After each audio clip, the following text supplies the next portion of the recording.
fight. But what did you think about the Gervonta Davis versus Fonseca fight? I think Gervonta.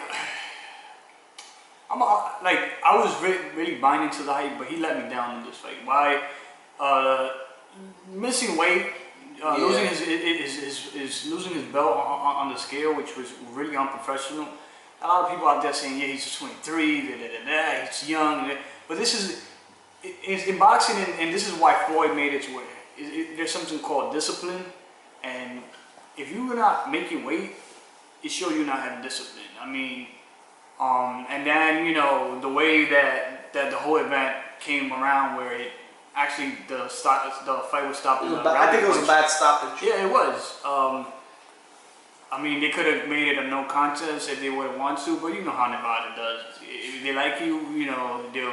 I forgot what round they stopped the fight in, but it was. I know it was more than 4 rounds. Yeah. I mean, they had enough to at least go to totals and like kind of go to, you know, because obviously he was in pain for a second. Pretty much it was a rapid punch behind the head, and then you know he was kneeling on the floor and in pain. So they could have at least gone to the cards because they called it a knockout. Yeah, it wasn't a knockout. I mean, it should have gone to decision based, you know, on injury in this case. And then they put the replay on because Gervonta said like, yeah, there was a punch right after to the body, and then yeah, you know, that he was really hurt for, and then they put it on replay and show that the punch to the body was way before the actual punching behind the head that really actually knocked down Fonseca. But I mean, I think the overall it left me a bad taste in my mouth. It was like same thing with the Rigondeaux fight, his last fight, where you like, what the heck just went on? It was a weird stoppage. Yeah, and then, you know.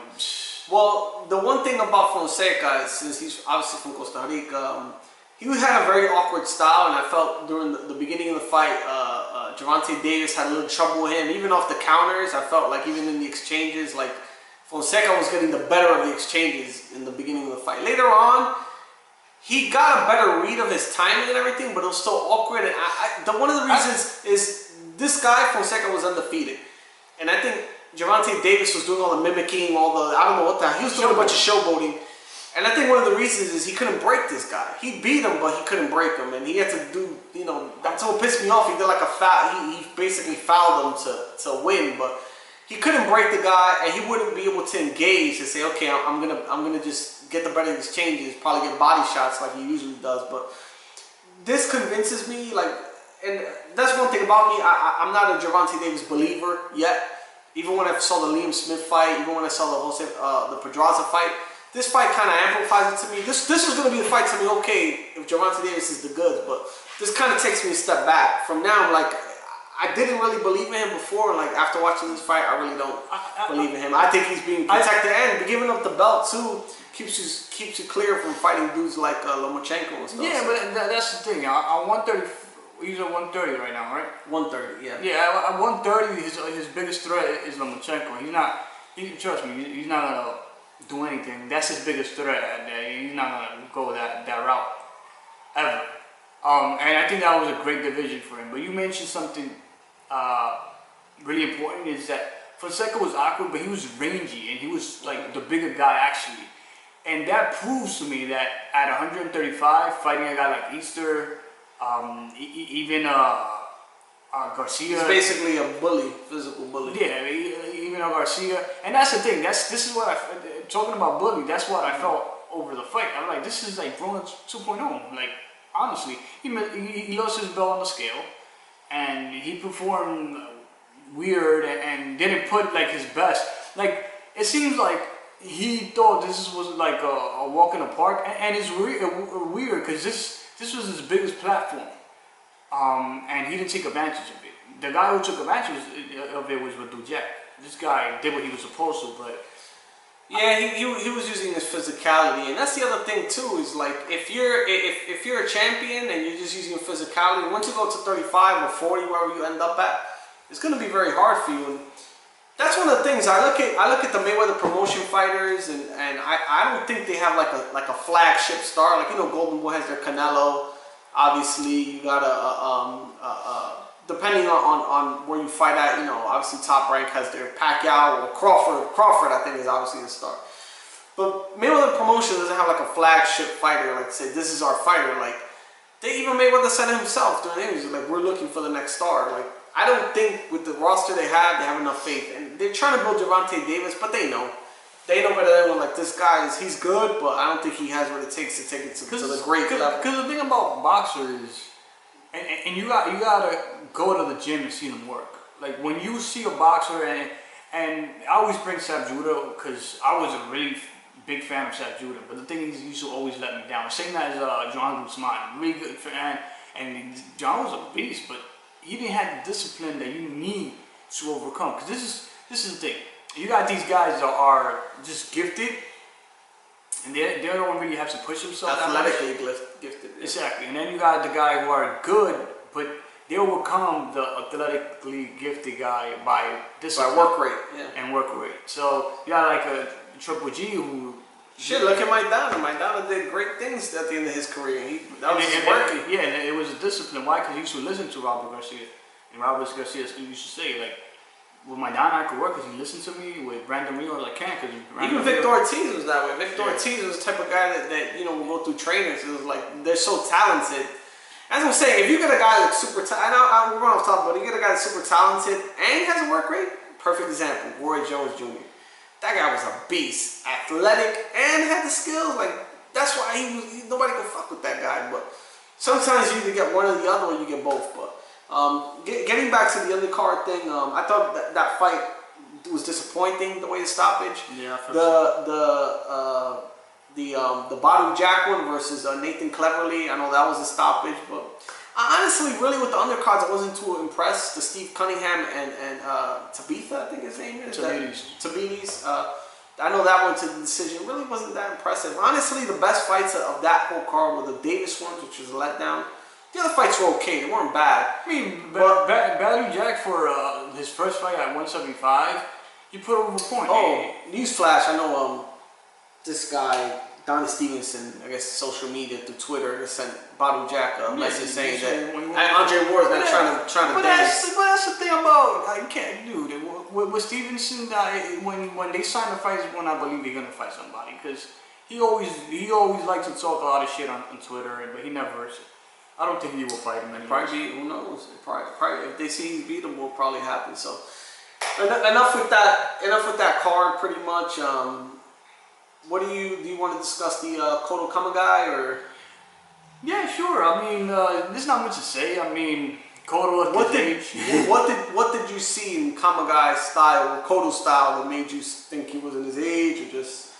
There was some things that I saw. I just wanted to know if you saw anything. He was like kind of tired after the fourth round. Like he looked like. But he came back. Yeah, he did. But I mean, against a guy who's not really doing much, Kamegai was like a 2.0 version of Angulo. He was there to be hit. You know, a guy who had a great chin, but wasn't doing anything technically to change the game plan on anything. He was in there, and it was funny how he will run into the fight to get freaking beat up. Like, I mean, the work was good, but I mean, Cotto was out for like what, 2 years, a year and a half. It was a while, yeah. Yeah, I think the last fight he did was a Canelo fight. It's not much to expect from him. If it would have been Cotto from 2 years ago, I think he would have stopped Kamegai, but I don't know. I noticed, like, I don't think his power is there no more.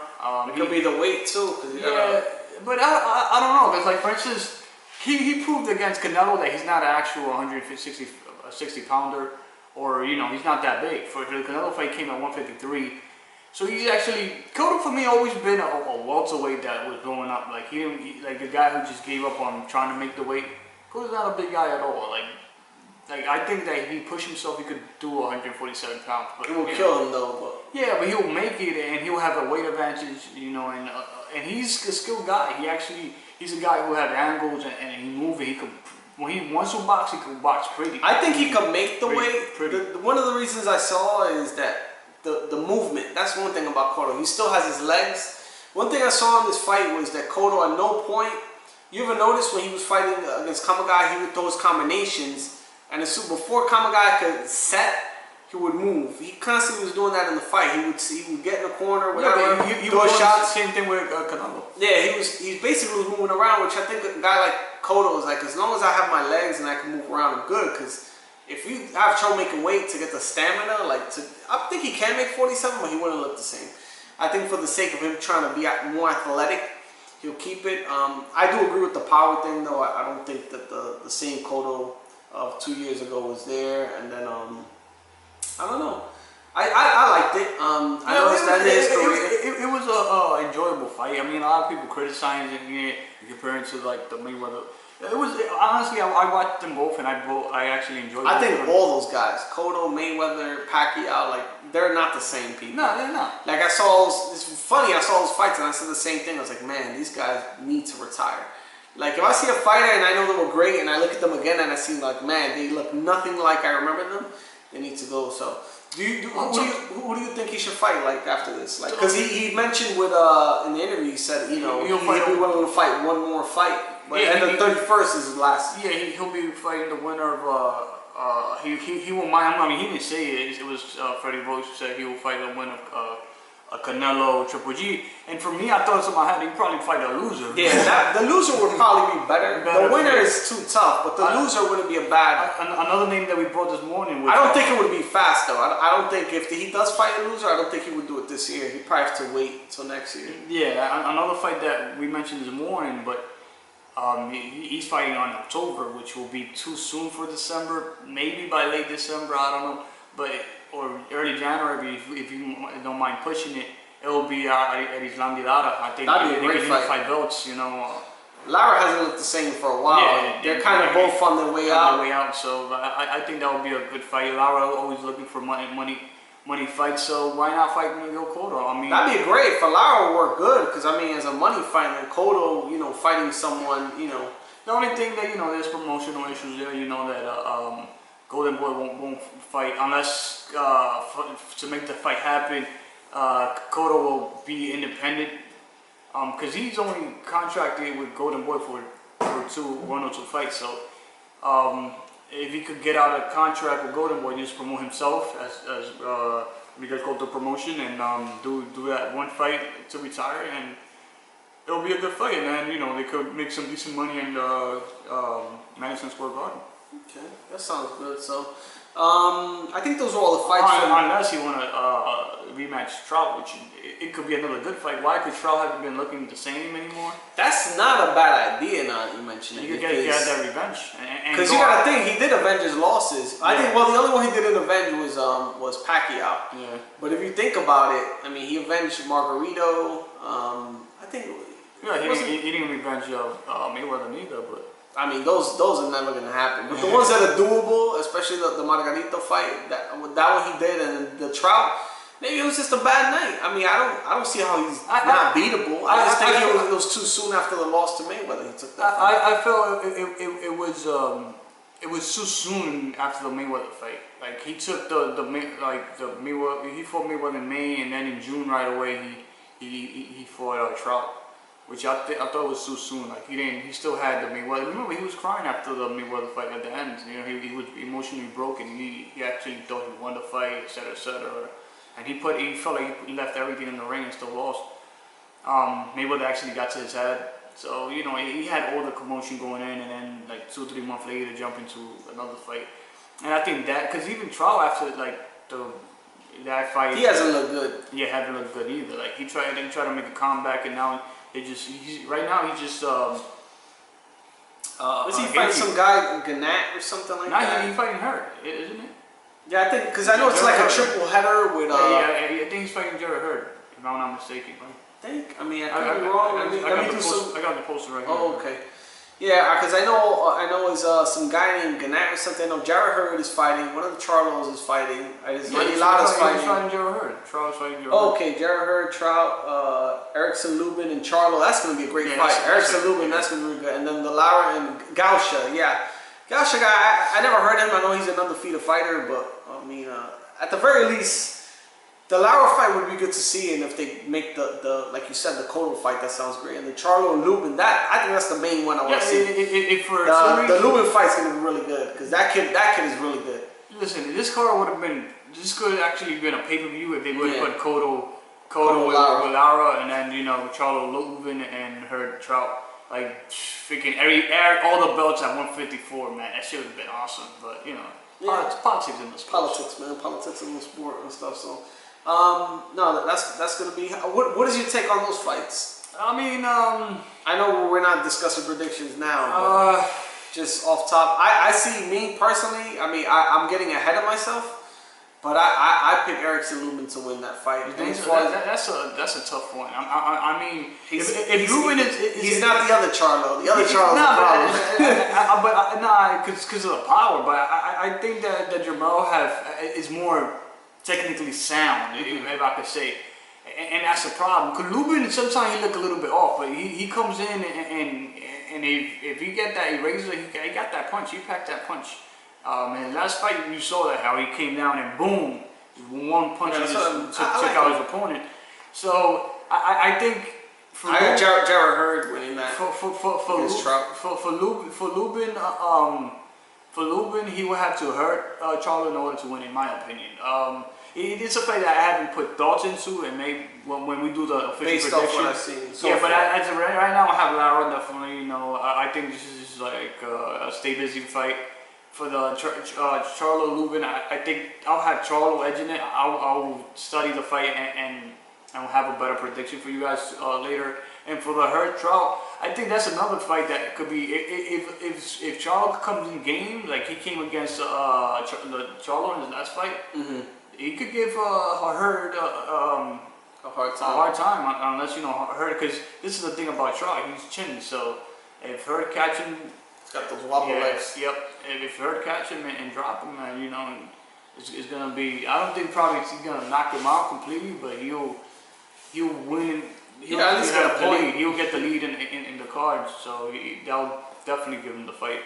But these are good. Like I said, if we could have changed Cotto to fight Lara instead, this would have been a freaking awesome fight, like a card. I mean, but yeah, we will study it and catch it and give you a better prediction later. Yeah, back. So I think we covered all of those fights. What do you think of the? I don't know if it's safe to say now the rematch with Chocolatico Gonzalez versus God forbid the last name. Some RS, forgive me, because it's like this guy's name. Well, I think the super fight event, which is you're gonna have Quadras versus Estrada, Inoue versus right now on the night. There you go. It's Srisaket Sor Rung Sivai versus Gonzalez. Inoue versus Nieves, and Carlos Quadras versus Estrada. Those are pretty. These are all good fights. Nieves is underrated, but this guy is dangerous, and this is gonna be a really. That's gonna be fast paced. Could be a really exciting fight. I still have Inoue winning the fight. I don't know if you want to just give out like our thoughts. Yeah, I have Chocolatico winning, man. Yeah, that fight definitely. I felt Chocolatico won the first fight. I think it was due to the injuries and the headbutts. Is the referees didn't, you know. Yeah, I think they saw all the blood coming out of Chocolatico and got influenced because of that. But I had that fight 8-4 for Chocolatico, and I had it even because you know this is Ronan Desai or whatever his name is got a point deduction, and then he actually got a knockout, which evened it out. So. I thought Chocolatico won the fight. I mean, 7-5 as much, but what about the Carlos Quadras fight? With, I got Estrada winning, man. Really? Yeah, wow. Estrada's a beast, dude. So you don't think the movement Carlos Quadras has? They fought before, and that's what I'm saying. I think his movement, Carlos Quadras, has. Way too mobile, man. Like I just feel like he's too busy with fighting. He looked terrible in his last fight, and we was there. We was actually at the Madison Square Garden watching it. And that fight, for me, I thought he lost that fight. But I think I'll pick Estrada to win. Okay.